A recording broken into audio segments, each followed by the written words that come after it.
Então vamos lá, retomando aí o nosso estudo. Nós estamos na Rota 6 e hoje nós vamos trabalhar as fases da licitação. Professora Karine, estamos aqui no curso de Tecnologia em Gestão Pública, na disciplina de Licitação e Contratos Administrativos. Vamos lá, a nossa última rota para a A1 é essa, que vai trabalhar as fases da licitação. Depois nós vamos começar a falar de contratos administrativos, mas isso já vai ficar aí para o momento da A2. Então vamos lá. Primeiro a gente precisa lembrar, né, das modalidades aí de licitação.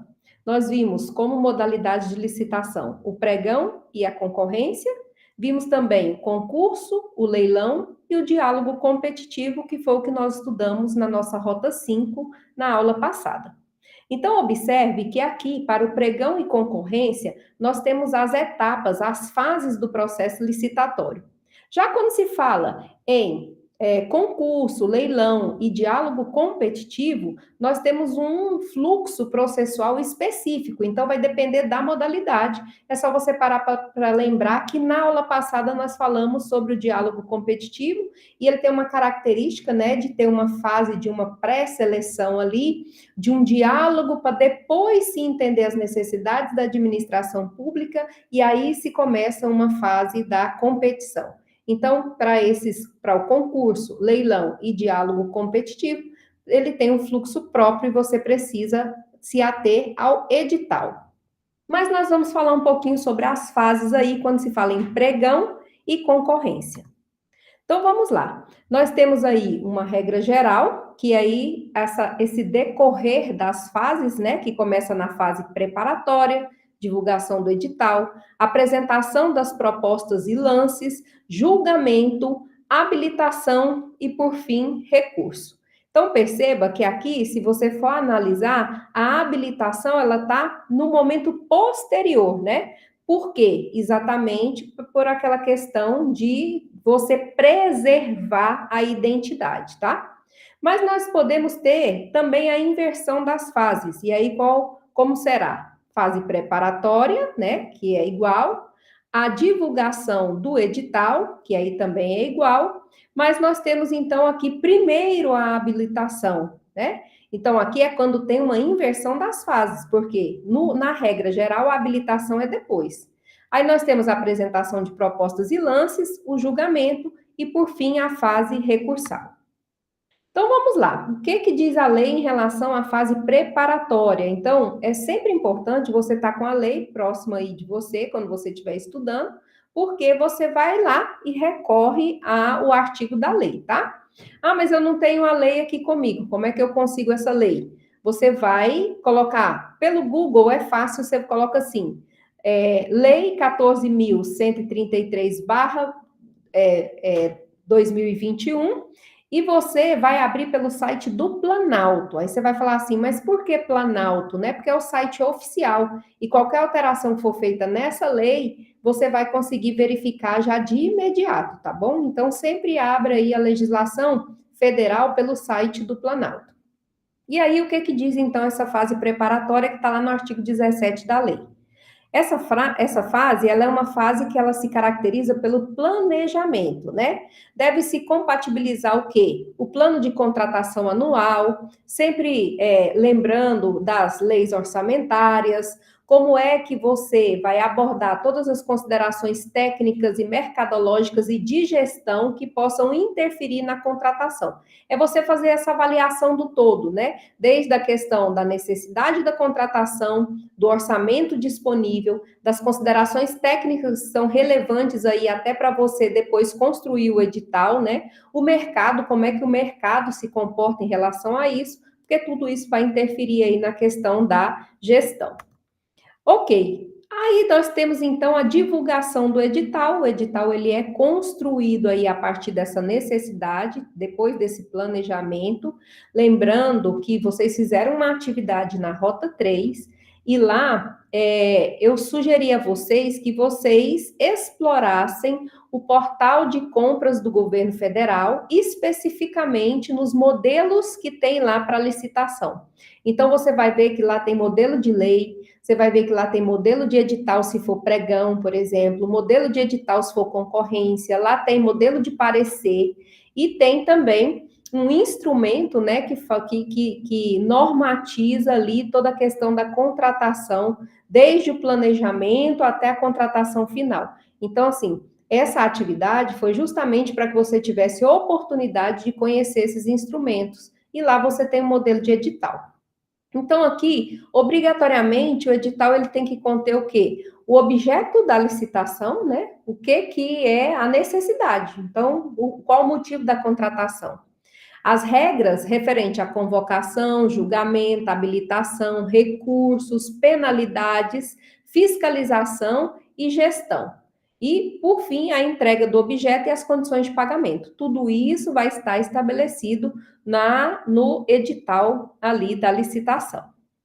Então, vejam que o edital aí ele deve ser publicado, então, obrigatoriamente, o inteiro teor do edital, ele deve ser publicado no Portal Nacional de Contratações Públicas, ele também vai ser publicado no Diário Oficial, aí, da União, do Estado, do Distrito Federal ou do município, a depender de quem é o órgão, né, da administração que comanda essa licitação. E no caso de consórcio público, para além disso, ainda deve ser publicada na imprensa, e se esse consórcio tiver em mais de um local, você tem que observar no jornal de grande circulação, né, em que seja maior estabelecido entre eles, tá? Depois nós temos a apresentação de propostas e lances. E aí, como é que isso acontece? Eles são apresentados no prazo estabelecido no edital, e é importante você observar que pode ser desclassificada uma proposta ou um lance que não atende aos requisitos do edital. Então, a forma de lance que deve ser observado, tudo isso vai estar no edital. E se você fizer contrariando o edital, você pode ser desclassificado, até porque assim você garante o quê? A legalidade do processo licitatório. Então, veja aí, ó, que nós temos o modo de disputa aberto e o modo de disputa fechado, né? No modo de disputa aberto, os licitantes apresentam suas propostas por meio de lances públicos e sucessivos, crescentes ou decrescentes. Então, é aquela situação em que um dá o lance, o outro já vê, e você vai conseguir verificar aí esse caminhar. Nessa situação, não é admitido quando o critério for técnica e preço, tá? Por quê? Porque essa disputa aberta, ela é uma situação mais para preço. Quando é técnica e preço, você precisa de uma análise, né, mais condicionada. E nós temos o modo de disputa fechado. E esse modo de disputa fechado, então, permanece o sigilo até a data e hora designada para divulgação. Então, esses lances, essas propostas, eles ficam sigilosos até o momento dessa divulgação. Aqui não é admitido esse uso da disputa fechado quando o critério de julgamento de menor preço ou de maior desconto. Por quê? Porque aqui não envolve técnica, aqui é só preço. Então, qual a necessidade de se fazer de forma fechada, né? Então, veja que esse sistema de disputa aberta e fechada, ele tem razão de ser. Então, nós temos aqui, né, prazo mínimo para apresentação das propostas e lances, e aí, então, eu fiz de uma forma que ficasse mais claro para você conseguir identificar o que está estabelecido. Nós temos o que, então? Aquisição de bens. 5 dias quando adotados os critérios de julgamento de menor preço ou de maior desconto. 15 dias, né, sempre está colocando ali dias úteis, quando outros critérios forem adotados. Aí depois, serviços e obras, 10 dias, e aí ele especifica em quais situações, né? Depois, 25 dias, quando adotado critério de julgamento de menor preço ou de maior desconto, no caso de serviços especiais, né? Depois continua, 60 dias úteis, quando o regime de execução for de contratação integrada. 35 dias úteis, quando o regime de execução for de contratação semi-integrada. Então, ele tem as especificidades. Quem vai dizer isso para você é o edital, a partir da necessidade. Qual é o objeto da contratação? E esses prazos, eles devem ser observados. Lembrando que a lei estabelece esses prazos como mínimos, tá? Temos também a licitação que adote critério de julgamento de maior lance, nós temos 15 dias úteis, e a licitação que adote critério de julgamento de técnica e preço, ou de melhor técnica ou conteúdo artístico, 35 dias úteis. Então, aqui só os prazos mínimos para apresentação de propostas e lances, mas sempre lembrando que está vinculado ao edital. E o julgamento? Quando a gente chega na fase do julgamento, o que é mais essencial é que os critérios eles sejam claros e objetivos. Então, o julgamento da proposta ele tem que estar vinculado aos critérios já estabelecidos no edital. A administração ela pode realizar diligências para aferir a execuibilidade das propostas ou exigir dos licitantes que ela seja demonstrada. O que isso quer dizer? Se você tem condições de cumprir, né? Execuibilidade é a exigência, é a execução, tá? Então, numa situação em que a administração ela tenha receio, ela pode realizar diligências para verificar se de fato aquele licitante consegue cumprir. Definido o resultado do julgamento, a administração poderá negociar condições mais vantajosas com o primeiro colocado. Não é porque você ganhou a licitação, porque você deu o melhor lance, etc., que nós não podemos alterar isso para beneficiar um pouco mais ainda a administração em relação a condições que sejam pactuadas entre nós, que seja mais vantajosa aí para a administração. Não pode ser menos vantajosa, mas mais vantajosa é sempre possível, né? Aí nós temos a fase, então, da habilitação, que é a fase da licitação em que se verifica o conjunto de informações e documentos necessários e suficientes para demonstrar a capacidade do licitante de realizar o objeto da licitação. É aquele momento ali que ele põe a prova, né? Então, tá aqui, eu estou habilitado, eu reúno todas as condições de executar aí essa obra para a qual eu concorri, tá? Lembrando que essas condições, elas são sempre estabelecidas no edital. A habilitação jurídica, ela é simplesmente a capacidade de verificar, né, a capacidade do licitante de exercer direitos e assumir obrigações. Então, muitas vezes se requer a certidão disso, a certidão daquilo, comprovação de tal coisa. Então, para quê? Para que você observe que aquela pessoa jurídica, ela exista e ela tem todas as condições, reúne todas as condições com esse olhar jurídico, né, de contratação.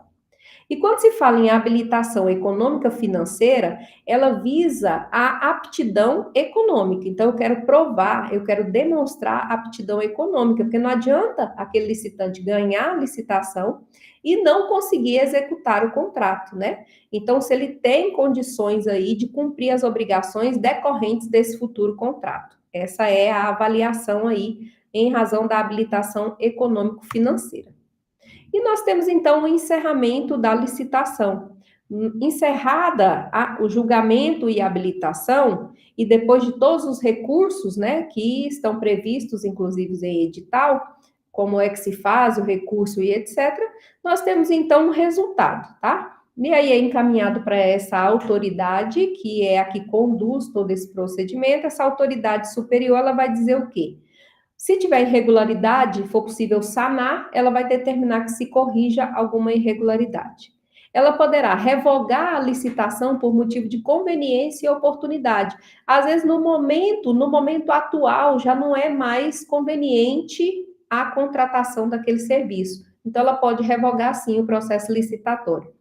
Ela pode anular a licitação se ela identificar uma ilegalidade, ou, por fim, que é a intenção, né, de toda licitação, ela pode adjudicar o objeto e homologar a licitação. E aí nós passamos para a fase da contratação.